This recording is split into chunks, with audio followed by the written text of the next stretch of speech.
You're watching the 9.4 lesson video on two-way frequency tables, which is bivariate data, which means that there's two different sets of data. So this is a little bit different than what we have looked at on the 9.1 through 9.3 videos. So here is a way, two-way tables are a way that we organize our data, our two sets of data.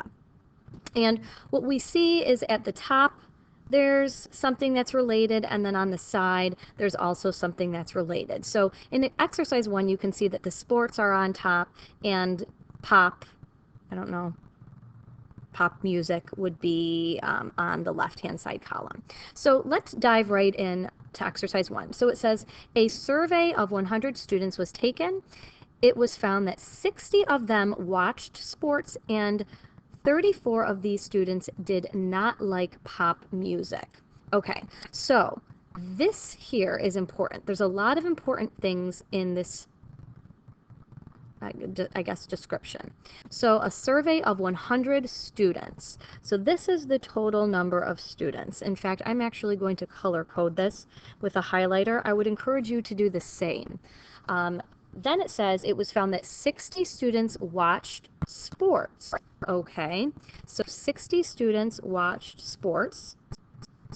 So that's also a total. So we're going to put the 60 down here.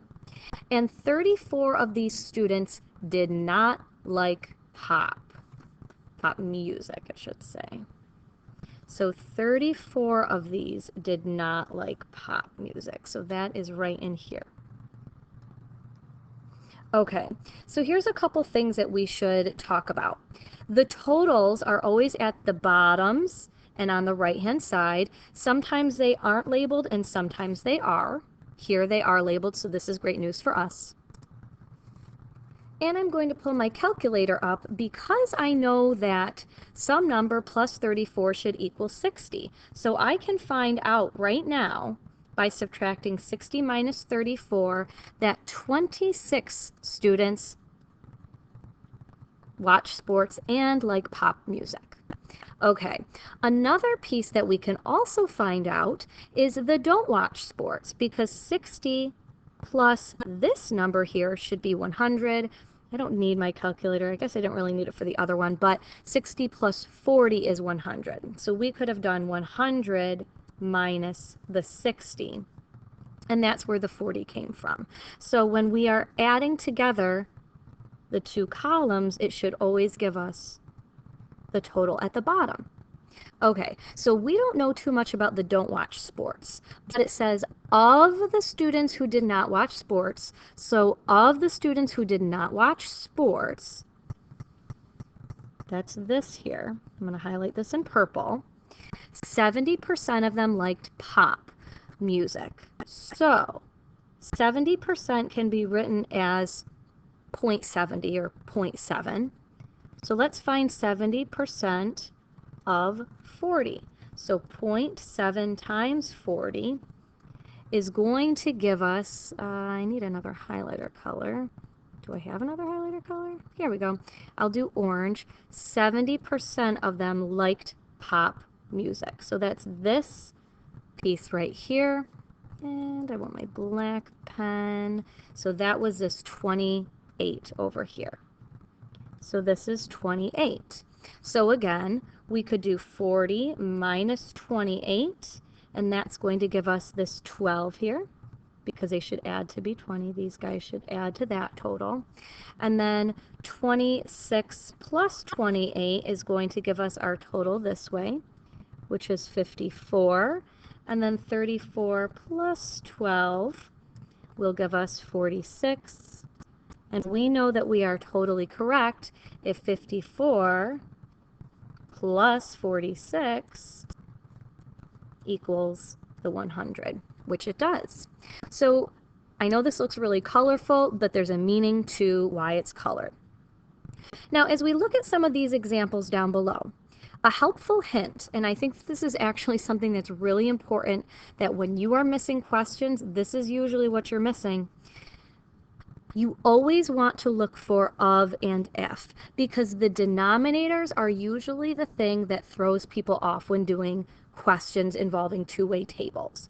So let's read exercise number 2. A group of 10th grade students responded to a survey that asked what math course they were currently enrolled in, and the survey data was broken down as shown in the table. So which of the following categories accounts for approximately 19% of, there's the of all the survey respondents? So right away, I know that our denominator has to be 310. So we have 4 different choices to choose from, and all of them have to be out of 310. And what we're trying to do is we are trying to find the fraction that is closest to 19%. So females taking geometry. So females taking geometry. That's 53. Males taking geometry. 59. Males taking algebra 1. I'm going to do this in green. And then I guess I could do this one in black. Females taking algebra 2, which would be 62.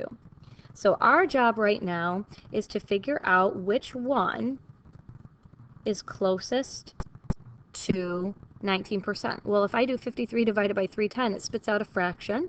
So just hit Control Enter, and we can see here that this is about, what?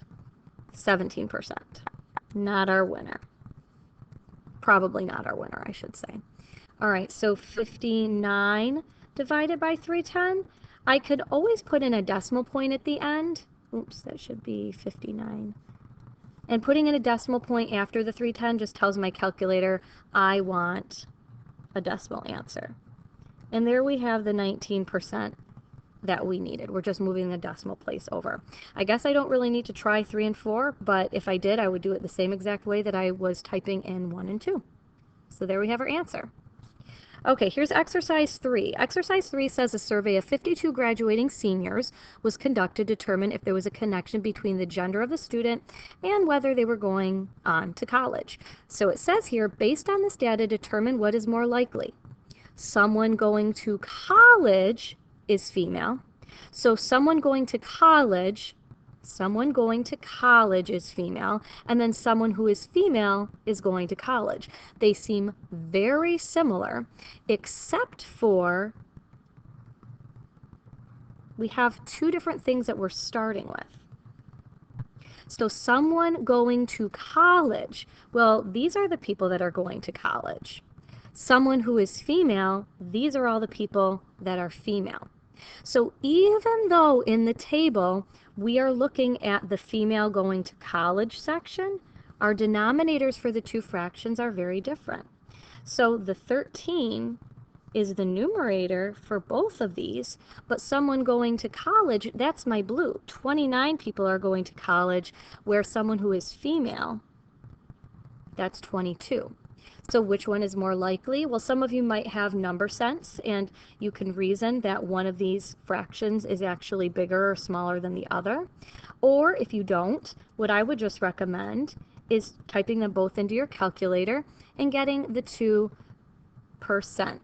So this is approximately 45%, and here this is 59%. So which is more likely? Well, that would be the bigger percentage. That would be answer choice 2. All right, heading on to the next page.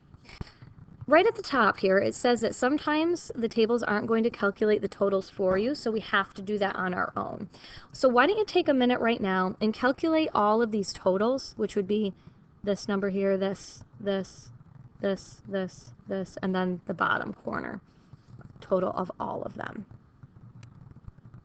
All right, so now that we have all the totals, we can start looking at the 4 different parts that we have to calculate below. So this is where we need to be careful. So it says what fraction of students. So of students, well, This is all of them. This is the 150. So right away, I'm putting in my denominator. So what fraction of students are high school students who like alternative? So high school students who like alternative. That would be 22 out of 150. And that would equal, let's simplify it, 11 over 75. Okay, so we'll always write our fractions in simplest form.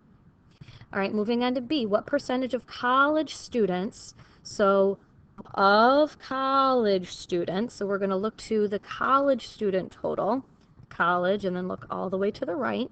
So that would be 50 in my bottom, my denominator.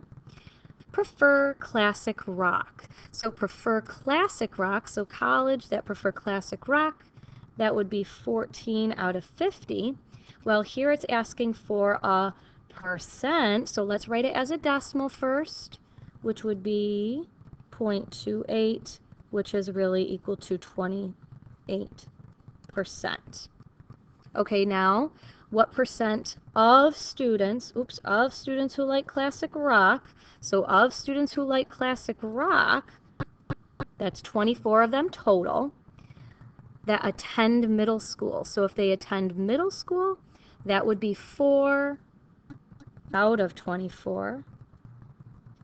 And that's also a percent, so 4 divided by 24 as a percent would be equal to, and it doesn't say to round, so we have to write this exactly, 16.6 repeating percent.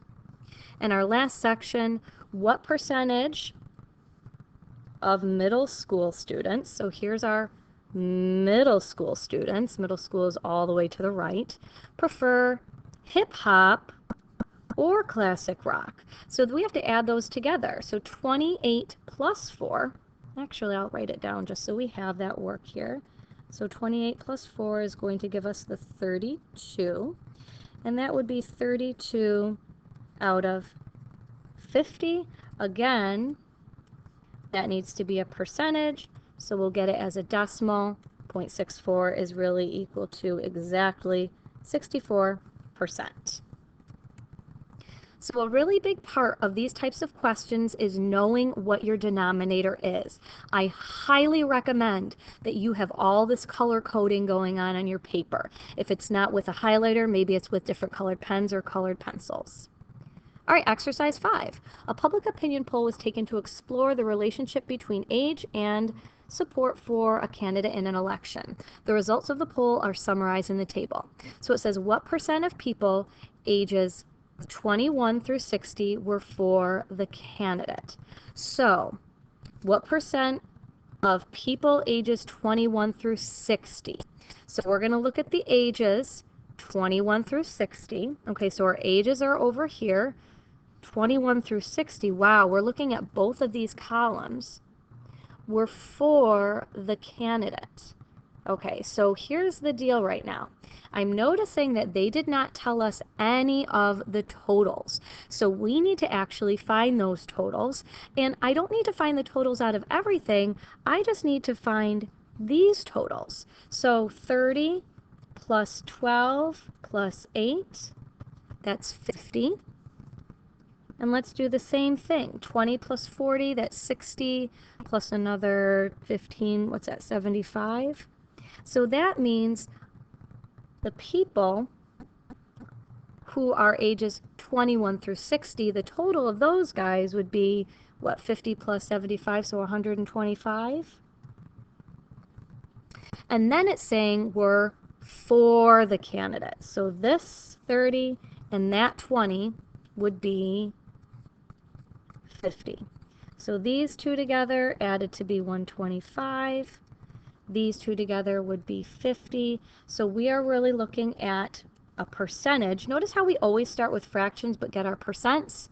So this is equal to 0.4, which is really 40%. And remember, if it's 0.4, we move the decimal place 2 spaces to the right. So we have to fill in that extra 0 to get the 40%. Okay, last one, exercise number 6. Read this one to yourself for a moment. Okay, now that you've read it, go ahead and see if you could complete this one on your own. All right, so hopefully you chose answer choice 3. If you didn't, let's talk about it. So I have in the problem highlighted, if a person is chosen at random from those who recalled at least one dream. So right away, I notice I'm only going to be looking at my dream totals. We were lucky, it was all written in the table for us. Then we needed to be careful because it said at least one dream. So 1 to 4 dreams or 5 or more, those are all recalling at least one dream. So it said, what is the fraction that they belonged to group Y? So we're really looking at the 11 and 68. So that's why I have in my numerator the 11 plus 68, and in my denominator the 39 plus 125.